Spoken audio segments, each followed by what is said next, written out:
Welcome to Doom 2016, a game where... Wait, why do I hear boss music?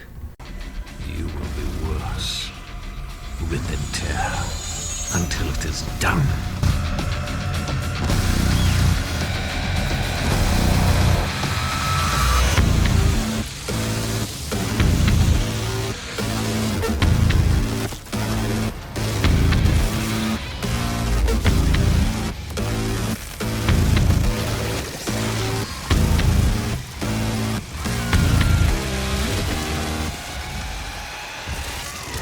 Welcome to Doom 2016, by Bethesda and ID Software in a desperate attempt to revive the Doom franchise for money.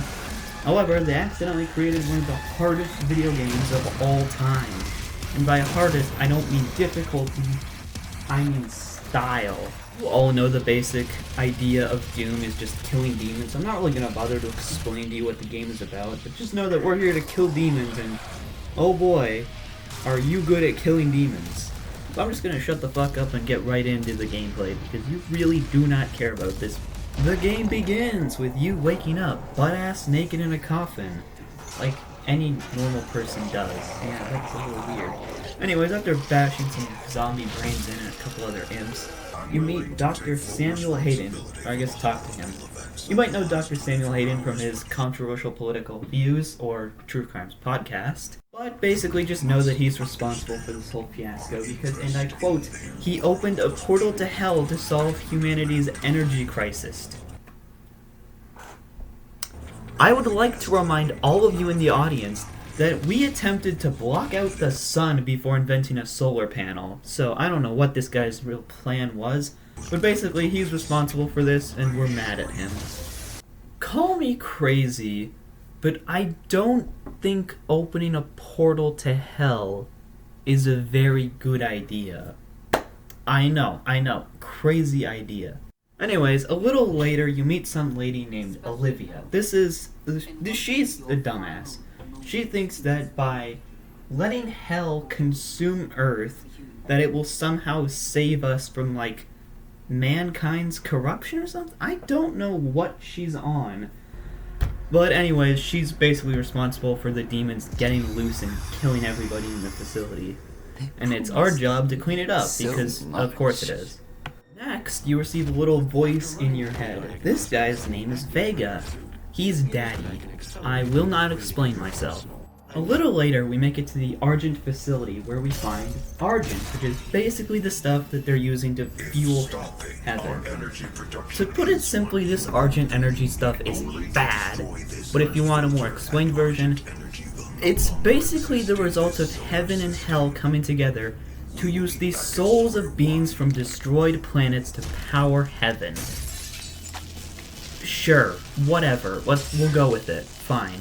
And basically, Doom Guy knows what this stuff is because, well, he just does. I'll explain that in a future video when I eventually get to doing the sequel of this game, which I very much will do. I love that game so much. Basically, it's bad and he destroys it. When, like, we don't really have to, but fuck it, whatever.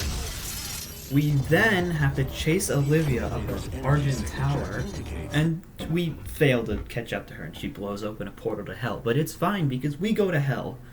In here, we get a lot of backstory to how the Argent facility actually found Doom Guy. It's pretty simple. He was just sealed in a coffin, and it also turns out that he waged an endless war against hell for millions of years.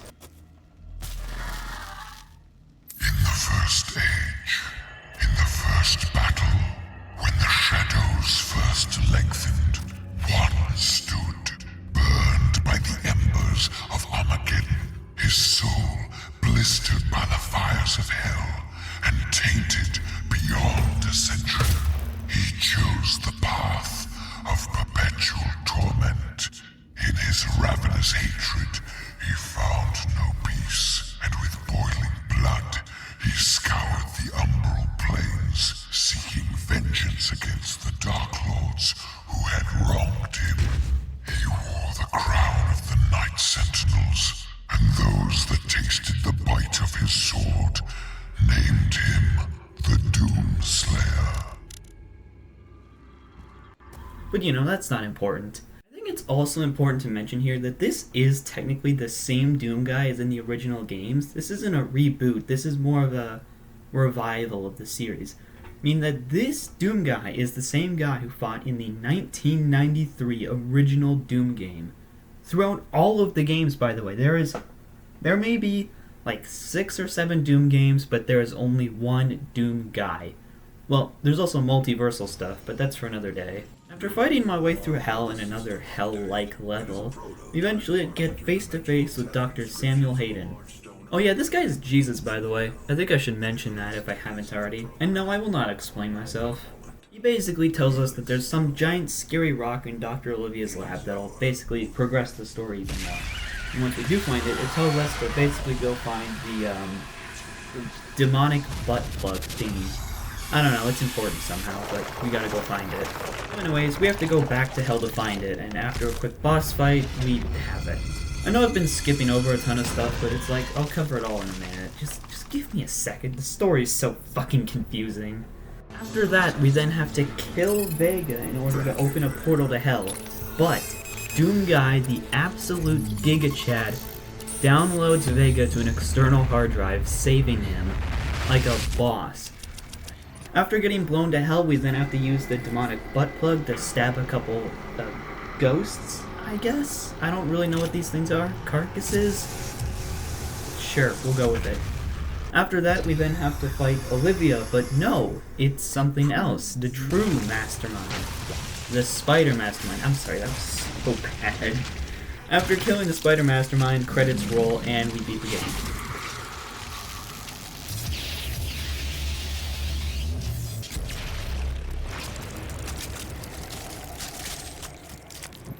That's it.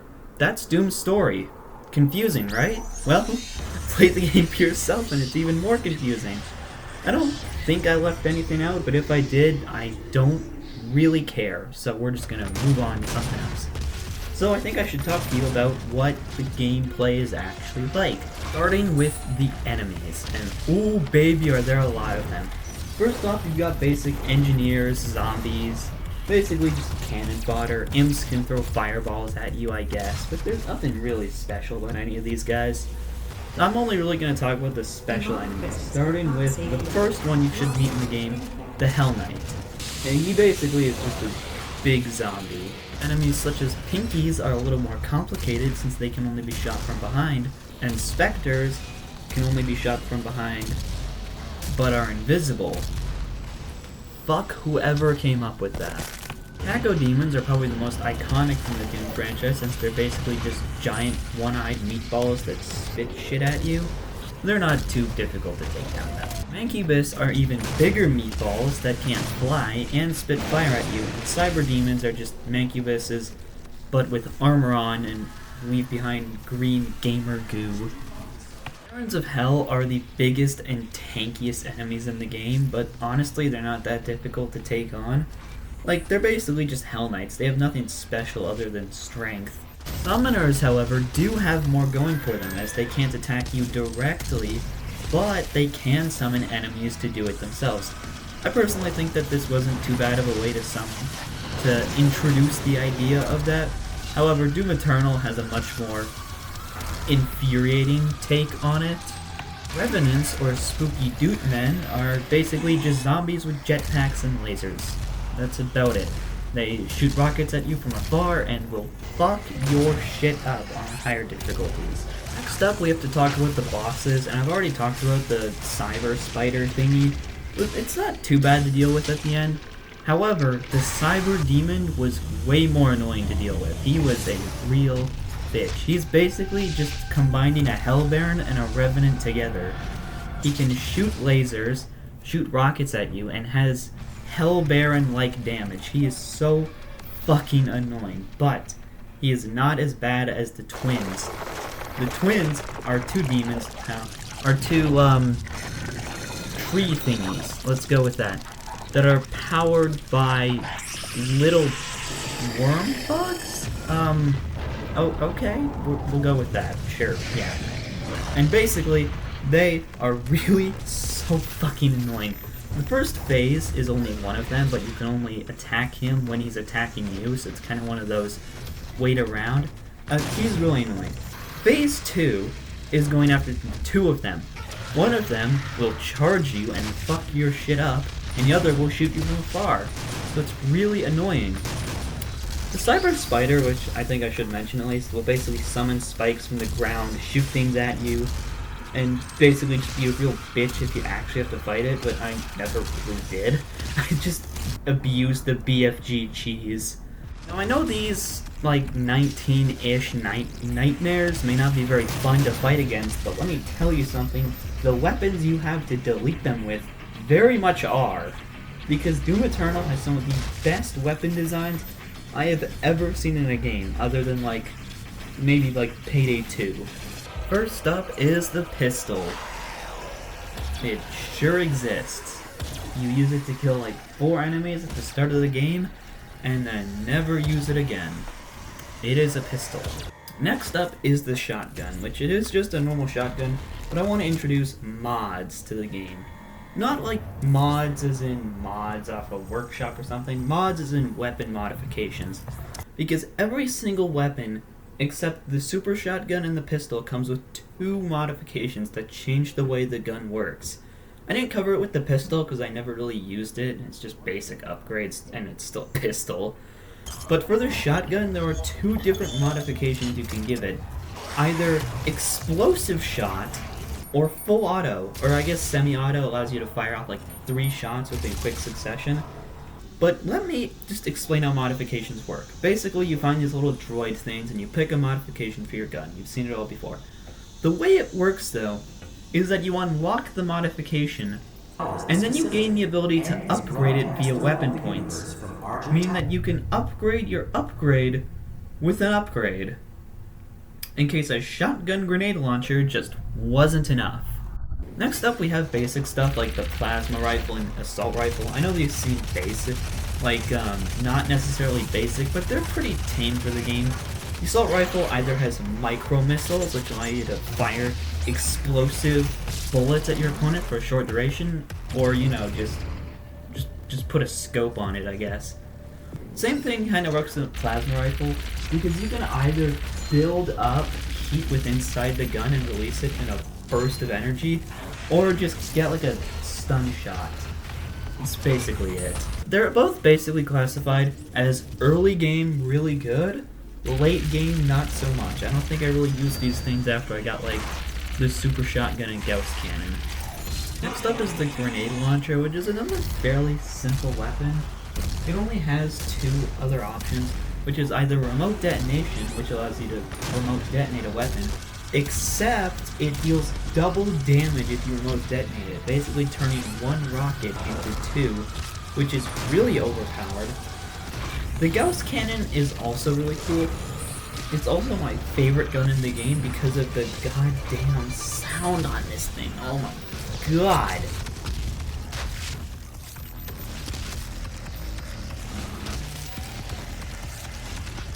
I don't care what anybody says, that is way more cool than an M1 Grand Ping. Fight me. But it has 2 additional modifications. Either A, you can put a scope on it, increase headshot damage, and turn it basically into a sniper, or B, you can turn it into a orbital laser. Basically, by holding down right trigger, it's a massive burst of damage. With the downside, you're not able to move nearly as well with it, but who the fuck cares? This thing penetrates targets like it's nothing and turns anything into a giant chasm. Next up is the super shotgun, which is obviously it's just a double barrel shotgun. Not much else to really say about it, so don't think about it too hard. Second to last is the minigun, which may sound kick-ass, but honestly it's not really that great. Its modifications don't help either, with you either being able to charge up the barrel and then fire, so it takes less time to start shooting things, or triple barrel it. It just doesn't deal enough damage to really be useful in any capacity. Like, it's nowhere near as good as the rocket launcher or Gauss cannon. Finally is the BFG, aka the big fucking gun in this game. Holy shit, does it live up to the name.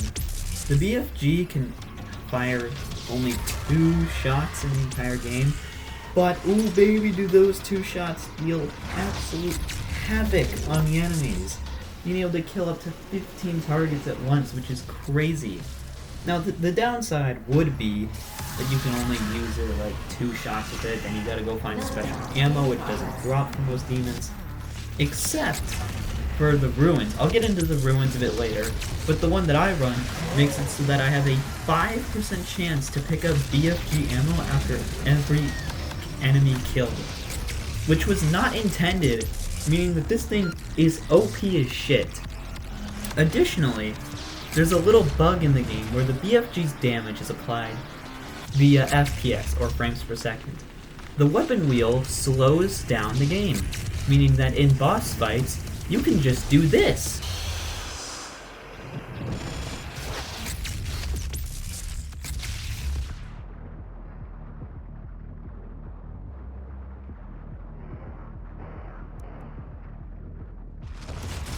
What the fuck?